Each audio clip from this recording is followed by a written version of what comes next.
സംസ്ഥാനത്തെ ഏക ഗോത്രവർഗ പഞ്ചായത്തായ ഇടമലക്കുടിയിലേക്ക് പോളിംഗ് ഉദ്യോഗസ്ഥർ യാത്ര തിരിച്ചു.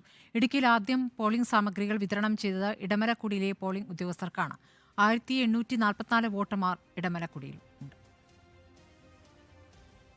വിധിയെഴുത്തിന് മണിക്കൂറുകൾ മാത്രം ബാക്കി നിൽക്കുമ്പോൾ എല്ലാ ഒരുക്കങ്ങളും പൂർത്തിയായി കഴിഞ്ഞു. ഇടുക്കി ജില്ലയിലെ 1315 പോളിംഗ് സ്റ്റേഷനുകളിലാണ് ഇത്തവണ തെരഞ്ഞെടുപ്പ് നടക്കുന്നത്. 6312 പോളിംഗ് ഉദ്യോഗസ്ഥരാണ് ഇതിനായി നിയോഗിക്കപ്പെട്ടിരിക്കുന്നത്. 1710 VVPAT യന്ത്രങ്ങളും തെരഞ്ഞെടുപ്പിനായി സജ്ജമാക്കി കഴിഞ്ഞു. ഇടുക്കി ജില്ലയിൽ ഏറ്റവും ആദ്യം പോളിംഗ് സാമഗ്രികൾ വിതരണം ചെയ്തത് വിദൂര ആദിവാസി ഗ്രാമമായ ഇടമലക്കുടിയിലേക്കുള്ള ഉദ്യോഗസ്ഥർക്കാണ്.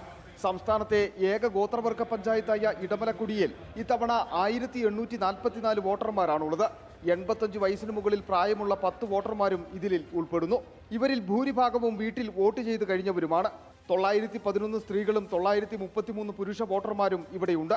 Edamalakkudi tribal school, Mulakutharakkudy community hall, Parappayarkudy EDC centre എന്നിങ്ങനെ 3 ബൂത്തുകളാണ് ഇവിടെയുള്ളത്.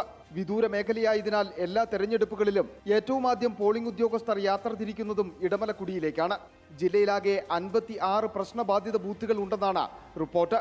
അതുകൊണ്ട് തന്നെ ഈ മേഖലകളിൽ സുരക്ഷാ സംവിധാനങ്ങളും ഒരുക്കി കഴിഞ്ഞു. റിപ്പോർട്ടർ, ഇടുക്കി.